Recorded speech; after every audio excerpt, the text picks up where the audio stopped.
Bonjour, bonsoir. Je vais faire une vidéo coup de gueule. Vous, l'ultra-droite, la droite, l'extrême droite et la Macronie, vous êtes la honte de cette société. La honte de vouloir ainsi agresser des musulmans.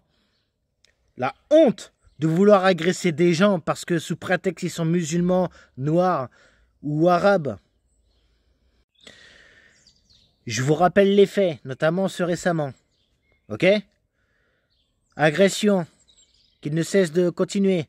Violence qui ne cesse de continuer. Insulte qui ne cesse de continuer. C'est bon? Vous pigez là? Non, toujours pas? Eh ben, je vais vous rappeler des faits plus récents. À Nantes, la semaine dernière, une jeune lycéenne s'est fait poignarder à mort par un certain Justin qui a eu des propos islamophobes et nazis. Ok? Quelques jours plus tard, je ne sais pas combien de jours après, un autre poignardage dans une mosquée, cette fois-ci dans le Gard. Un jeune musulman de couleur noire de peau, s'appelant Aboubacar, poignardé à mort. En voulant aider cet agresseur, il s'est fait tuer. D'accord? Il voulait aider parce que, soi-disant, cet agresseur, il voulait savoir comment prier, tout ça. Il voulait apprendre. Mais par derrière, coup de couteau. Voilà, il est mort. Ce dimanche, il y a eu des mobilisations. Et je pense que ça ne va pas s'arrêter de sitôt. D'ailleurs, ce dimanche, nouvelles agressions, cette fois-ci verbales, envers 3 femmes musulmanes.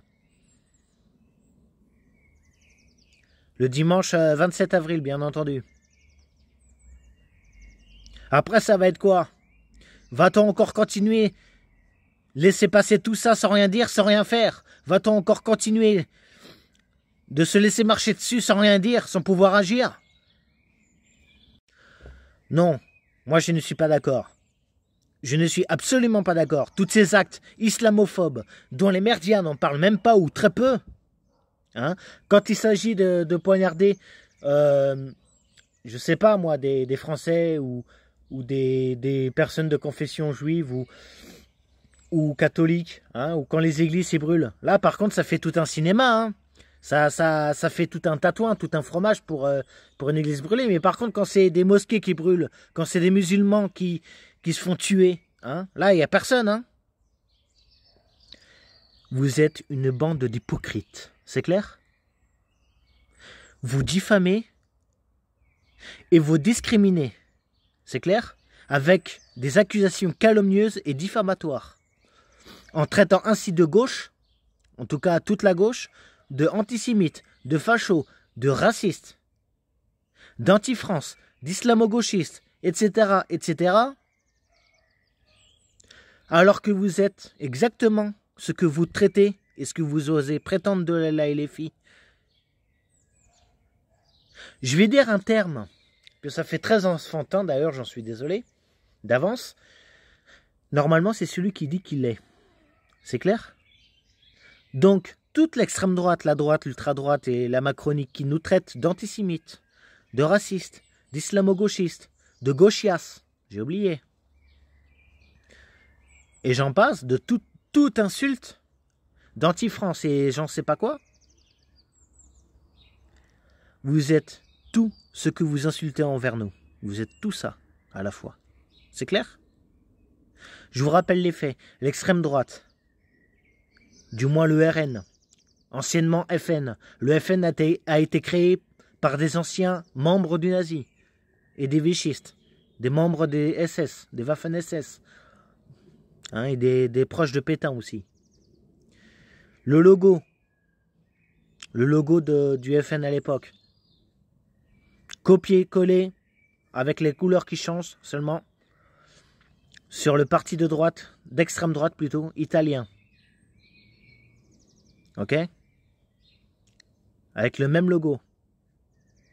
Donc vous avez tout simplement pas d'imagination en plus de ça. Donc, sur ce fait, sur tous ces faits que je viens de citer, et encore parce que j'en ai pas cité d'autres, hein, toutes les violences policières qu'il y a eu liées à l'extrême droite, mais contre la gauche,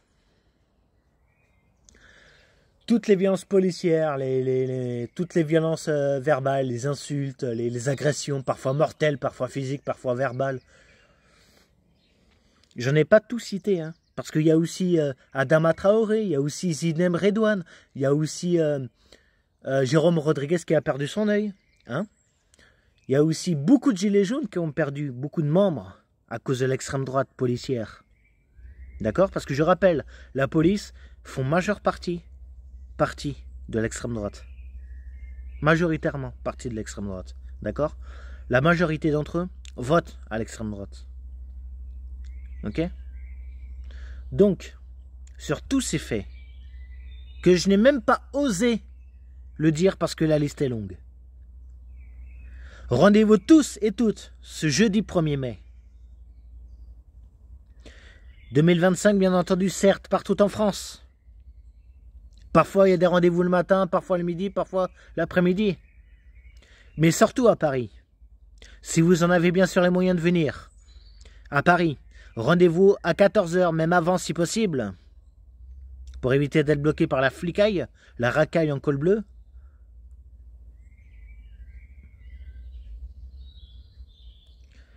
À 14 h, même avant, place d'Italie.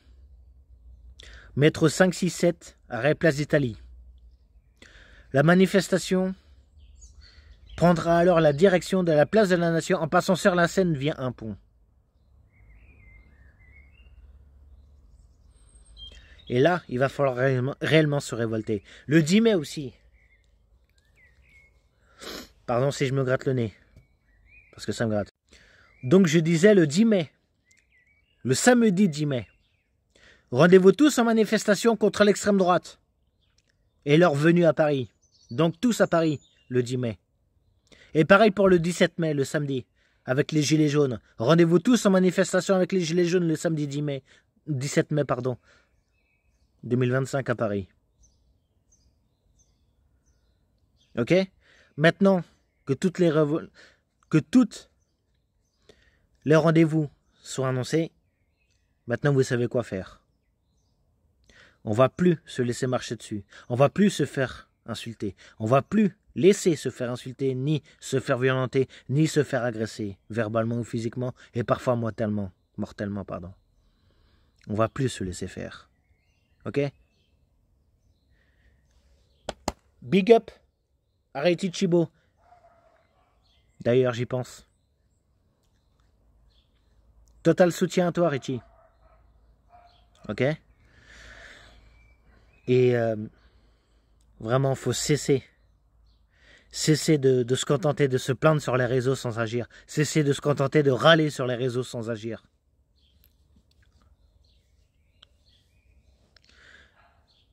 Il faut tout simplement cesser de ne rien faire. Il faut aller sur le terrain. Car c'est sur le terrain qu'il faut lutter. Pas sur le canapé. Ok? Allez, salut, ciao.